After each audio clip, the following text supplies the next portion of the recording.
Welcome back to College Football Addiction. Colorado beat Cincinnati last night 34-23 in a late game that hopefully you stayed up for because Colorado continues. That train keeps rolling, and they are bowl eligible for the first time in 8-9 years. 2016, the last time Coach Prime took a 1-win team to 4 wins last year, and now to 6 wins, and they're favored in every game down the stretch. Don't want to get too far ahead of ourselves, but the biggest question that I had for Colorado coming into this game was, could they continue to build on a win last week? The thing that I think Colorado has done really, really well this year is bounce back after losses. You look at the way they played after Nebraska. You look at the way that they played after Kansas State. Could they channel that? Could they channel what they were doing after losses and go out and beat a team when they were expected to win, when they were expected to be the better team? And that's no shot at Cincinnati, but Colorado was about a touchdown favorite in this game, and people expected them to come out and win. I thought Cincinnati looked really good at times. I think Cincinnati is a good team. There's a reason they came into this game at 5-2. Before they lost this game, their 2 losses were by a combined 4 points. They lost to a Pittsburgh team that's undefeated. They have lost some games that are not really bad losses. Cincinnati was a good team coming into this. They had a good offense. We talked about it before. They were not a team that you were just going to steamroll and beat down. However, Colorado's defense really came up big in this game, starting out with a couple of touchdowns for both teams, a 14-14 game, and you're kind of thinking, this could be a shootout. This could be a game that is really, really high scoring for both teams because both teams were moving the ball fairly well. However, Colorado's defense, as it has been all year, on a team full of difference makers, Colorado's defense was, to me, the difference yet again. They started to just absolutely suffocate Cincinnati, and Cincinnati wasn't able to get anything done, whether it was fourth down stops, whether it was big plays, tackles for losses that put Cincinnati in long down and distances. The defense showed up, and it's really what let Colorado build up their lead. Colorado kicks a field goal after a stop, and then a fourth down stop happens, and they get the touchdown to Hunter right before the half. And up 10, you felt pretty good. You felt like, okay, back and forth to start. You're up 10 here at the half. We're going to continue to score. Colorado should feel pretty good at the half. And then after halftime, they continued that onslaught. A Gustav touchdown gives them a 17-point lead. It looked like Sanders got a little bit banged up on that drive. And so everybody, collectively held their breaths for a moment. Can he get back in there? What's going to be the difference? Is he going to be able to play anymore tonight? What's going to be the long-term ramifications? Obviously, he comes back out and he looks pretty good. But there was certainly a moment of hold your breath if you were a Colorado fan. I went to Liberty University. Preston Hodge, a transfer from there, had a few pass breakups on the next drive. He looked really, really good. Obviously, you know how good that secondary has been, how good that defense has been. The transfers that they brought in, including Preston and others, are really, really good. He had a big breakup later on another drive, not just the one that came immediately after the Augusta touchdown. Obviously, Sanders comes back out. The team ends up running the ball really well. Once this happens, you're up 17. You hope your rushing game could take off. It's their second straight game with over 100 yards rushing. I thought a pretty weak personal foul call at one point after the false start kind of extended the Cincinnati drive. There's a false start, and you blew up the offensive lineman because the whistle had just blown, and they throw a 15-yard penalty. I thought that was stupid. I didn't think that was a good call at all, but whatever. Cincinnati cuts the lead to 8. They miss the 2-pointer, which analytics say 2 go for, and then a field goal drive seals it for the Buffs.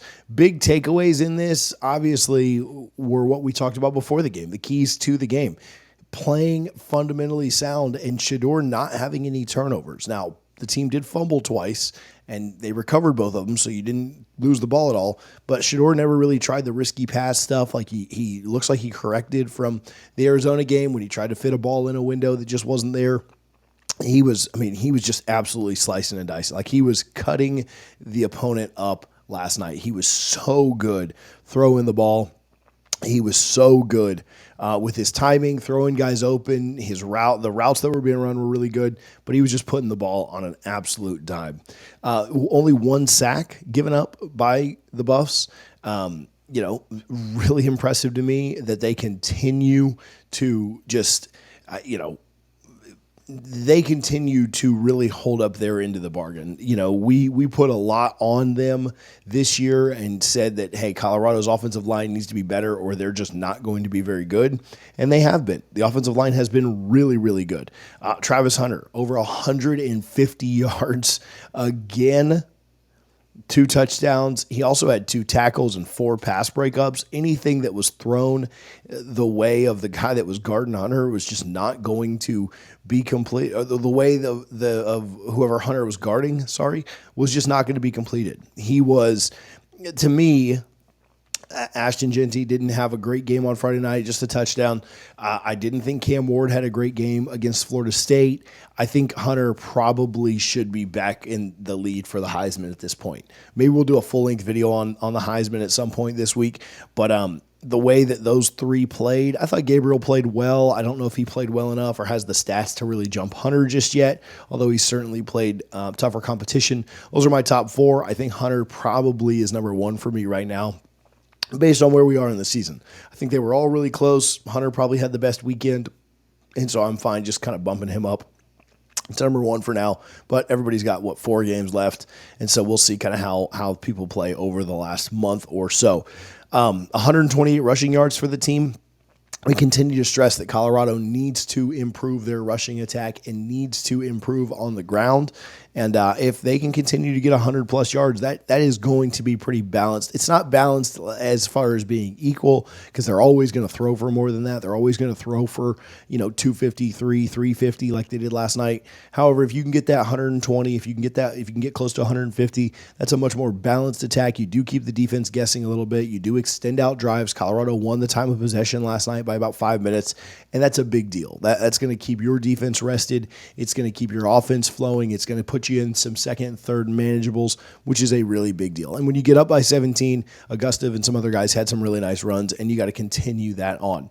This week, we predicted that Colorado would win 34-17, if not for that garbage time touchdown, which I guess you could say there was a garbage time field goal too, but not really to extend it back to 2 leads. If not for the garbage time touchdown that got them to 23, we would have been right on that one. I liked 34-17, and I did. I thought Colorado was the better team, and if they played up, they would go out and get the win. At the end of the day, it's 1 win. They got 4 more they need to go get. At this point, you're 6-2, and you've had a season that not many people predicted. You've already hit your Vegas win total with 4 games left, and you're a favorite. According to ESPN's FPI, you're a favorite in every game for the rest of the year. Does that mean you're going to win every game for the rest of the year? No, it doesn't, because upsets happen. And games go opposite ways that you think they would. But you've got a chance to go out and get to that 8, 9, 10 wins. And I'll tell you, looking at the rest of the schedule, you're going to be a favorite against Oklahoma State. You're going to be a favorite, I think, against Texas Tech. You're going to be a favorite when you play Kansas. And then Utah is an absolute shell of themselves. That's the game I think I like Colorado to win the most, is the Utah game. But I really like them against Oklahoma State, and I think they've got a great chance against Kansas. Kansas actually looked really good against Kansas State yesterday. That's a rivalry game, though, so we'll see how much different they look just kind of in a regular game. And then Texas Tech. Texas Tech has been really hot and cold, up and down, all over the place. Won't be an easy game since it's on the road, but a game that I think Colorado could go out and get for sure. And man, you get to 9-10 wins, and that's quite the turnaround. It's quite the year. So Coach Prime not happy with just a regular bowl. Keeps saying what did he say yesterday on the broadcast? They want a bowl, and they deserve it at this point. They're one of the. Could Colorado be ranked when the rankings come out today? I don't know that a win over Cincinnati is going to just automatically do that, but I mean, they're 6-2, and their only losses to a Nebraska team that just took Ohio State down to the wire, and a Kansas State team that's like top 15. So it would surprise me if they're not ranked, I guess, at 6-2. They've got to be right on the cusp of that. They're certainly going to receive some votes, and we'll see if they can sneak in there at the end. But it's hard for me to think that Colorado's not one of the best 25 teams in the country. I don't know how you have continue to, well, they'll be out now that they lost to Bama, but you had Missouri in there and you've had other teams in there that I just don't think are very good. It's hard for me to think that Colorado's not a top 25 team in the country right now. I don't think there's 24, 25 teams that I would absolutely pick over Colorado right now. So that's my take on it. 6-2 for Coach Prime. I don't think they're done. I think they get a few more wins before this thing's over. And man, they've been a fun team to watch this year. You look at where they were at the beginning of last year, they were a fun team, but then obviously that tailed off. They've kept guys healthy. Their defense has been really good. Their offensive line has been really good. Their wide receivers, we know how good they are. I mean, if they're getting a running game developed too, that's a team that can compete, and they've certainly done that this year. So let me know your thoughts, Buffs fans. I do think last night was really impressive. I'd be good if they never stick us with another 10:30 game at night again. The times haven't been scheduled for the next 3 games. The last one's a noon kickoff or against Oklahoma State, so a really early one there in Boulder, but a noon kickoff for the last one according to ESPN. But the next 3 haven't been scheduled. Hoping it's not that 10:30 kicks because these are too late and then I can't get the recap out to the next morning. But I appreciate you guys as always, Buffs fans, tuning in. If there are any Cincinnati fans, I thought they played pretty well. I just think Colorado is a good bit better and kind of came out with the win by being just the better team. They played better. They played more fundamental. Cincinnati just, I don't know, didn't really have they weren't close enough to where Colorado is overall. So no shots at Cincinnati. Just don't think they're quite there yet. But a good year for them. 5-3, 3 really good losses. And see if they can kind of build from there. So, hey, I appreciate you guys for tuning in. If you haven't already, if you made it to the end of this video, if you listen to me rant for like 12 minutes, do me a favor and hit that subscribe button. Doesn't cost you anything. Doesn't they don't charge your Google account or anything. Hit the subscribe button. Let me know you watch this. And we appreciate you guys as always for tuning in to College Football Addiction.